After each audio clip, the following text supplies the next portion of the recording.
Assalamualaikum warahmatullahi wabarakatuh. Kembali lagi kita di pembelajaran kelas 8. Kali ini kita ada di episode ke-8 ya.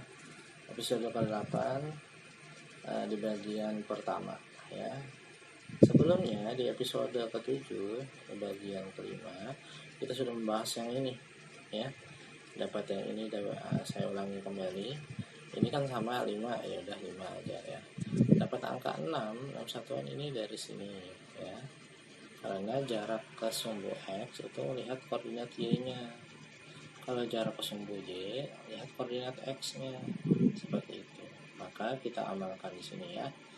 Nah, cara cepatnya aja ya. Oke, lanjut ke video ke pembelajaran berikutnya. Kita hapus dulu.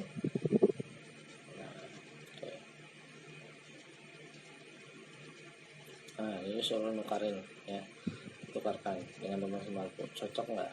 Oke. Nah sekarang nih, posisi kita pada koordinat kartesius ditulis dalam pasangan berurut, itu x, y ya. Bilangan x menyatakan jarak titik itu dari sumbu x ya, dan bilangan y menyatakan jarak titik itu dari sumbu x. Ya, jadi kebalikannya, bilangan Y ini jarak terhadap sumbu X, bilangan X ini adalah jarak terhadap sumbu Y. Sumbu X dan sumbu Y membagi bidang koordinat kartesius menjadi 4 kuadran. Ini kuadran pertama, X positif, Y positif ya. Koordinat kedua, X negatif, Y positif. X negatif, koordinat Y negatif, positif. Nah, terus muncul pertanyaan, kalau dia pas di garis gimana? Ya, berarti dia bukan di kuadran 1, bukan di kuadran 2 ya. Jadi dia letaknya ada di sumbu. Nah, sumbu apa? Sumbu X kan, sumbu Y kan. Jadi seperti itu ya. Oke, lanjut ke bagian berikutnya. Nah, ini ya. Kuadran 1 ini sebelah sini ya. Dimana X sama Y ini positif 2,3. Kuadran 2 yang di sini, dimana X-nya itu negatif, sebuah X yang negatif sebelah sini ya, dan Y-nya tetap positif. Nah, kuadran 3 ini dua-duanya yang negatif ya. Misalkan saja kita titik yang ini ya. Mana ya ini ya. Ini kalau dibikin koordinatnya misalkan PQR misalkan ya. Ini koordinatnya berarti negatif 4, negatif 2 ya. Nah, di sini negatif 4, negatif 2. Nah, seperti itu. Kemudian jadi ya, ini negatif juga, itu kuadran 3. Nah, itu diingat ya. Kemudian kalau kuadran 4, ini bagian Y-nya saja yang negatif. Misalkan kita mau yang ini ya. Nah, di sini nih. Nah, PQRS, S ini koordinatnya adalah Y-nya X-nya 5, kemudian Y-nya itu negatif 3. Nah, berarti di sini positif X ya, yang bawah yang Y-nya negatif, itu nanti kuadran 4 jatuhnya ya. Nah, seperti itu. Kalau yang letaknya nggak di kuadran gimana? Berarti satu-satunya letak berarti di sumbu. Nah, misalkan seperti ini. Nah, PQRST misalkan. Nah, T yang ini berarti nulisnya, maka lihat di X dia berapa? Oh, 4, berarti 4, Y-nya gimana? Oh, 0, berarti 4,0. Letaknya di kuadran 1, antara kuadran 1 kuadran 4 ya. Nah, yaitu dia ada di sumbu X. Kalau ditanya masalah letaknya ya. Oke, kita ke bagian selanjutnya lagi ya. Nah, ini tadi penjelasannya.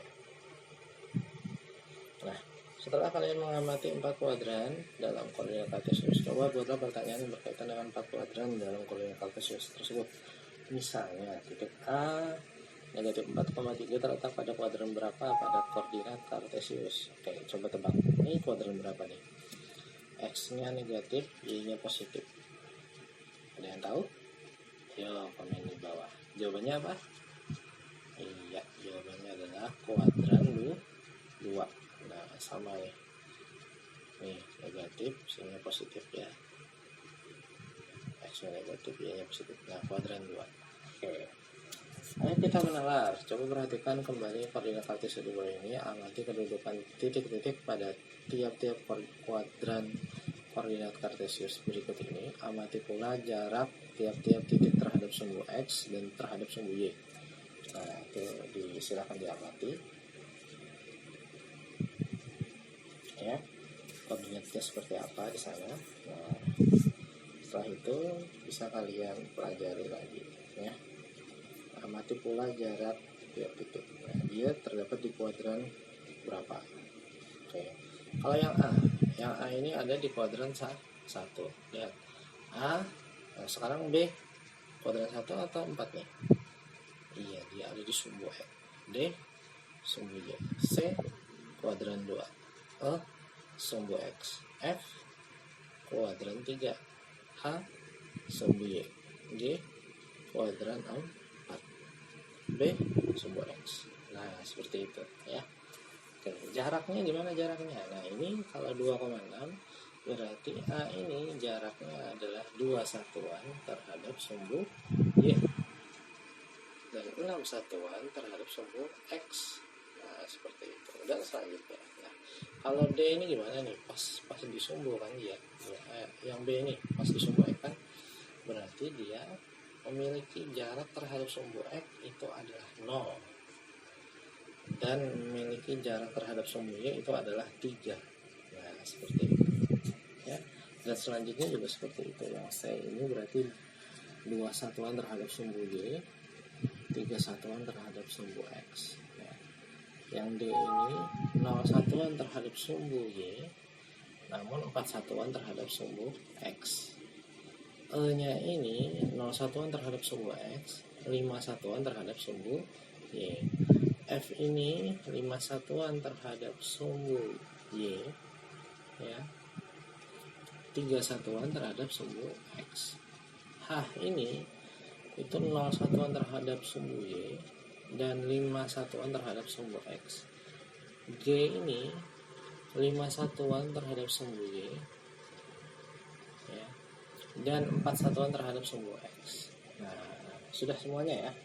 Nah, sekarang kita lanjutkan. Nah, ini kata-kata saya tadi ya. Kalau B ini berarti tadi koordinatnya adalah 3,0.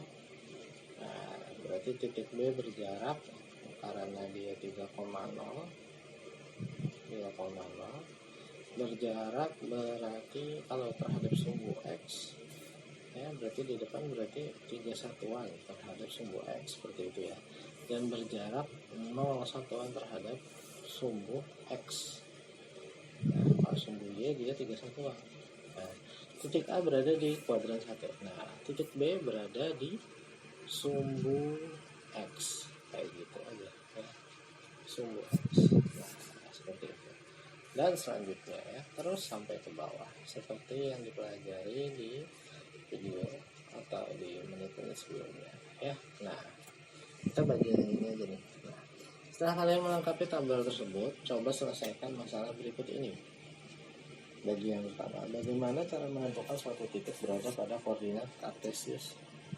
Nah, kita lihat jaraknya ya. Jarak terhadap sumbu X itu nanti menjadi koordinat Y-nya, jarak terhadap sumbu X itu menjadi koordinat Y-nya. Sama ya. Jarak terhadap sumbu X itu akan menjadi koordinat Y, jarak terhadap sumbu Y itu akan menjadi koordinat X-nya. Nah, seperti itu. Kemudian yang B, apa yang kalian ketahui tentang titik B 3,0, 0,4, negatif 5,0, 0, negatif 5. Ini adalah titik yang tepat di salah satu sumbu. Ini terhadap sumbu X, ini sumbu Y, ini sumbu X, dan ini sumbu Y. Jadi seperti itu ya. Bukan di kuadran manapun. Oke. Selanjutnya kita akan membahas tentang bagian C ya. Salah hilaf, mohon maaf. Wassalamualaikum warahmatullahi wabarakatuh.